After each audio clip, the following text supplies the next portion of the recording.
we have a story. Let me tell you a story of a boy whom I know. A boy called Chintu. Born in a small town in Maharashtra, he was always a happy and excited kid. He belonged to a very humble family. Chintu's father was a clerk in a local government office and mother was a homemaker. There wasn't enough money coming home, so they used to live a hand to mouth existence. There was nothing much to do or aspire for in a small town. But as a child, Chintu felt he had everything. Though there was no real playground, the entire town was a playground for him and his friends. They played cricket with a bat made from a wooden plank. If not a wooden plank, then anything that could stop the ball turned into the cricket bat for that moment. Footwear was a luxury, so he used to play with naked feet for the whole day because slippers were only meant for school. The concept of buying toys was unheard of. A broken radio, old vessels, bicycle tires, pebbles, street dogs, cats, anything and everything around him became a toy for him. As a kid, he never felt that he's compromising anywhere because that's how the entire neighborhood was living their life. But as he was growing from a kid to a boy, he began realizing a few things along the way. Chintu used to run for miles wearing nothing in his feet. The mud under his feet was so soft that he never felt that he's running without slippers. Only when he stopped over a stone hidden beneath the soft mud, he realized that he's running without anything on his feet. Sometimes he used to run blissfully for miles together with just a tire of a bicycle. Until one day, he saw one of his friends on a new BSA SLR bicycle.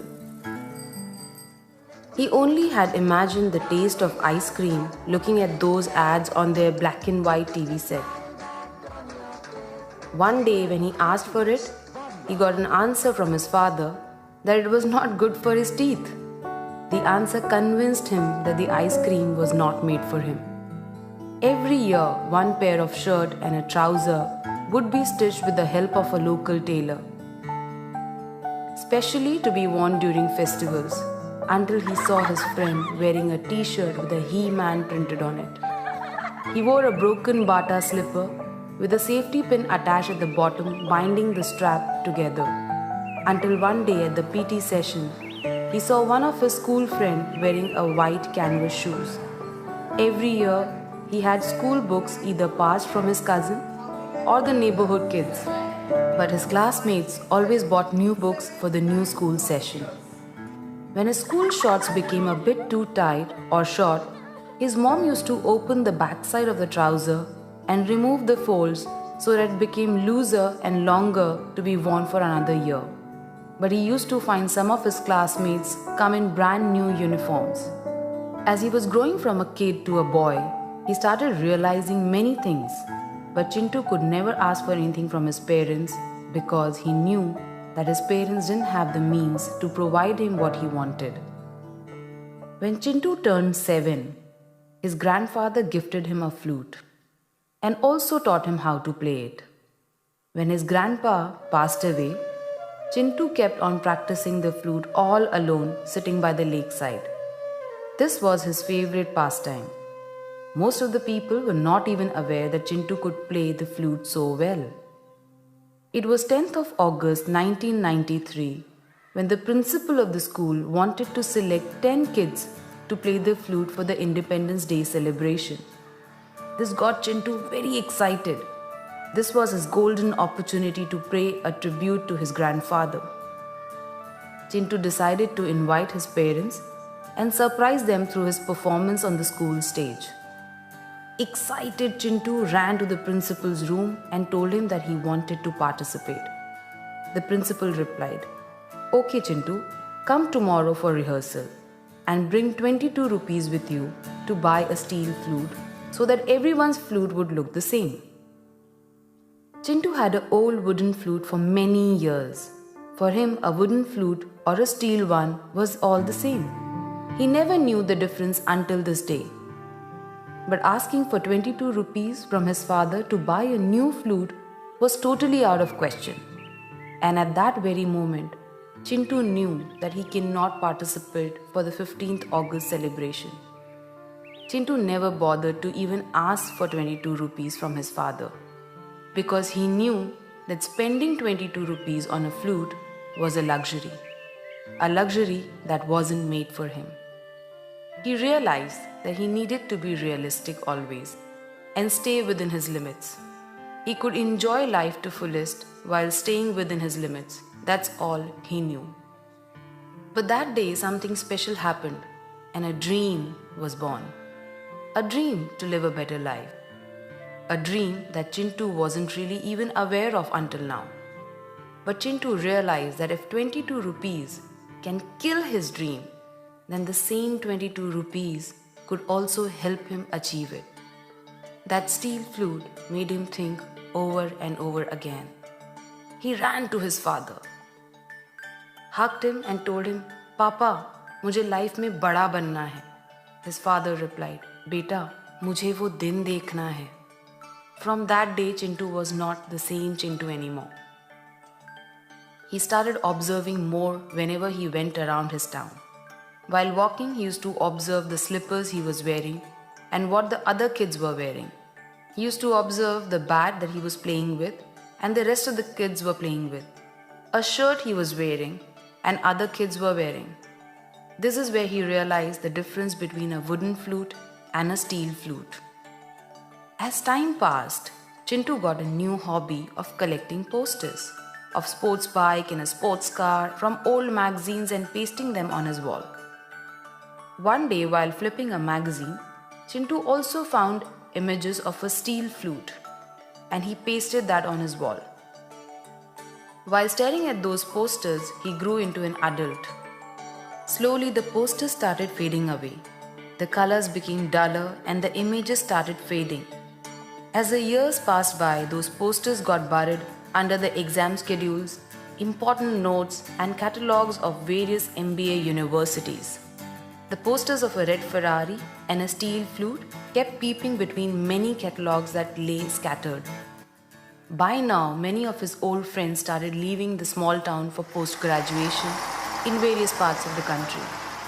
Chintu realized that in a small town, he will never be able to achieve what he wanted to achieve. A small town could never fulfill his dreams. Just like many of his friends, Chintu appeared for MBA entrance exam. Finally, he got through, but he had no money to pay. So he got the first loan of his life, an education loan. Chintu left his small town to pursue an MBA. He saw a race to become successful and climb up the corporate ladder. All he heard was name of big MNCs and the flattering designations like CEO, CFO, VP, etc. This is where he learned that to build wealth, you need to build a career. And he started believing that a degree of MBA will change his life. Now time came for the campus placement, for his job interviews. He borrowed a jacket, shoes and a tie. When he wore those clothes for the first time in his life, he felt that his life is finally changing. That tie looked so good on him. He took a picture and sent it to his parents. He believed that this tie had the power to change his life forever. Chintu got a job. He passed through the interview of a big MNC in Mumbai and was offered a salary of whopping 22,000 rupees. The first thing that Chintu did was to call up his parents. He told his father, "वो दिन अभी दूर नहीं है जिस दिन मैं बड़ा आदमी बनूंगा." All his relatives started calling him one by one to congratulate him. Chintu was on cloud 9. Life couldn't be better.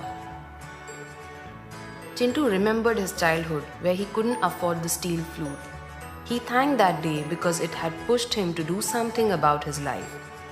He remembered the posters of the sports car he used to stick on a wall of his room and the promise he made to his father. He truly felt that the degree of MBA will bring him all the happiness in the world. Finally, Chintu reached Mumbai. He came to this big city with big dreams. He saw people running and rushing everywhere. There was a queue for everything. His office was in Andheri, but his salary only allowed to rent a house in Mira Road, and that was a bit too far. He started traveling by the Mumbai local train.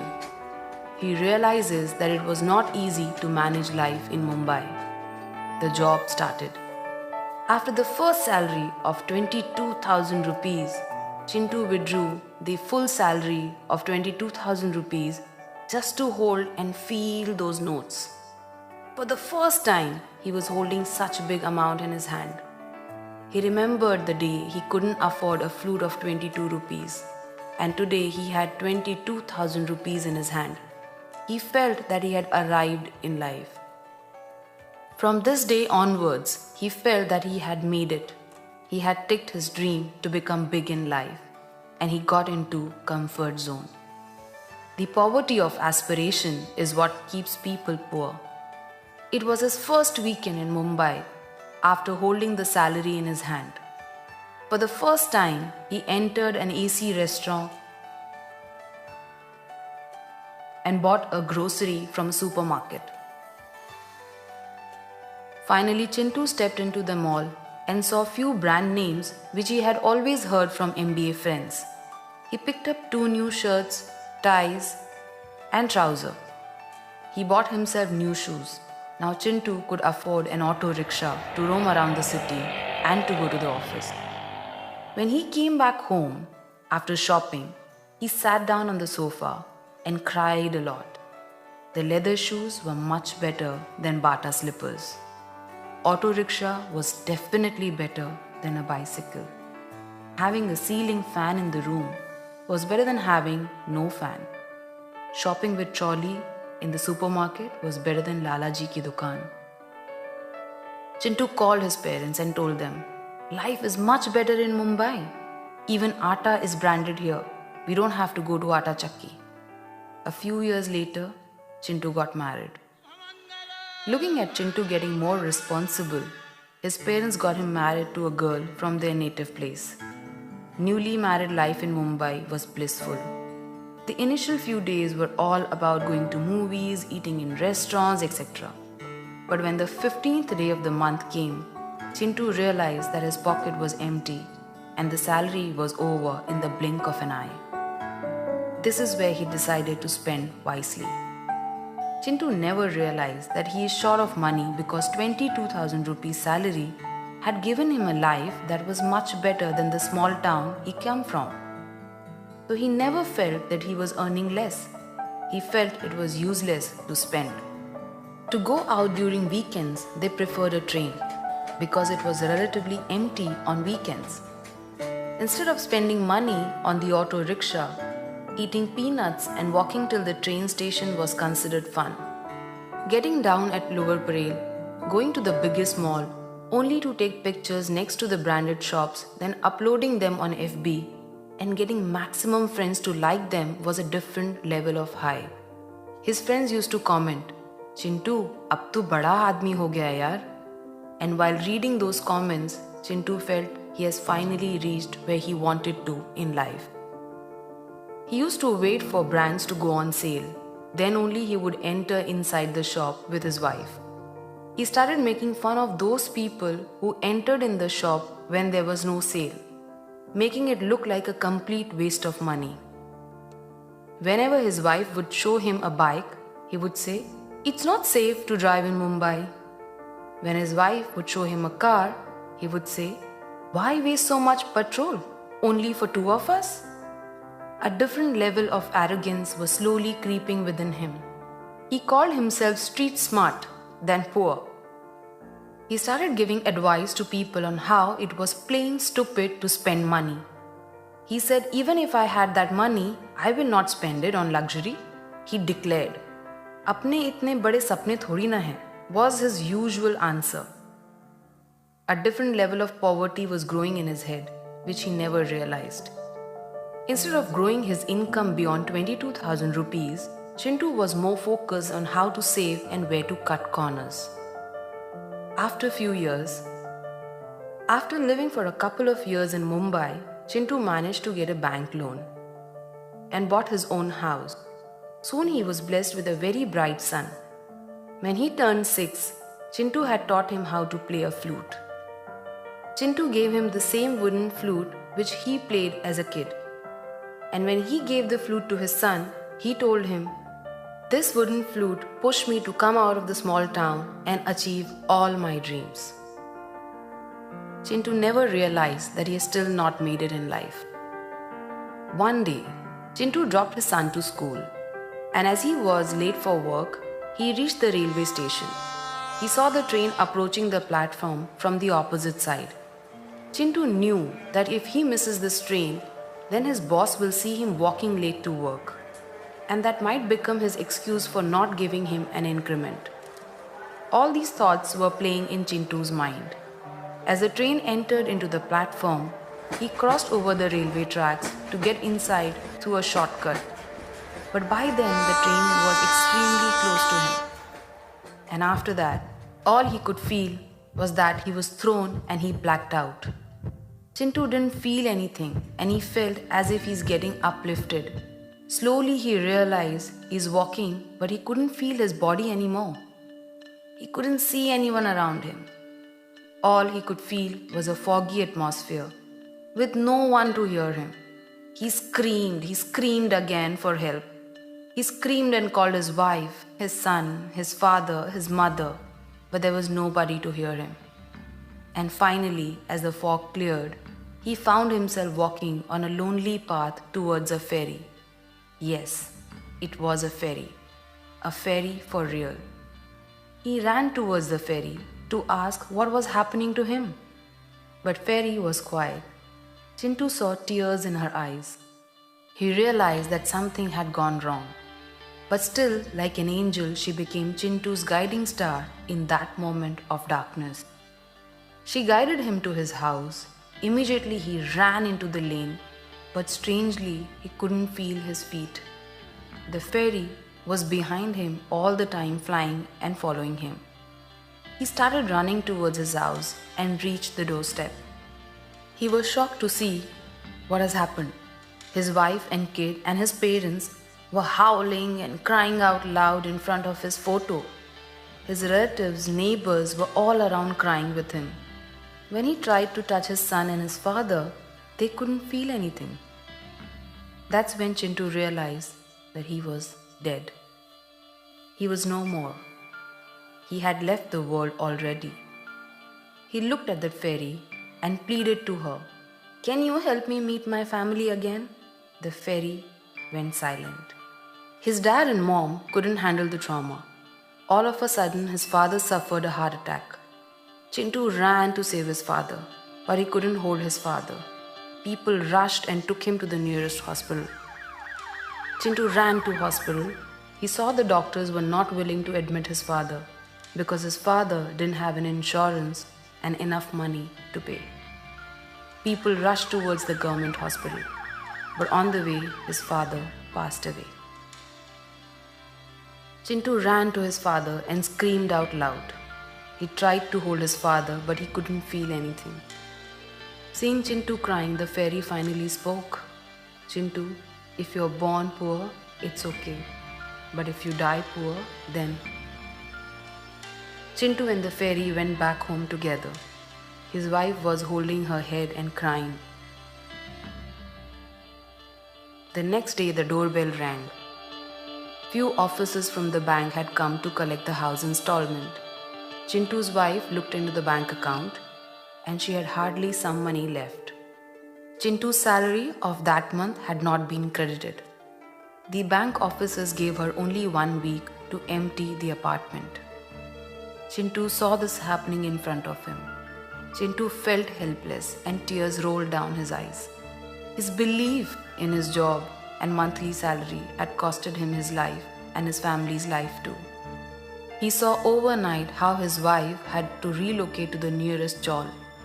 She rented 1 room with a common toilet and continued her life in Mumbai just to keep her son's education going.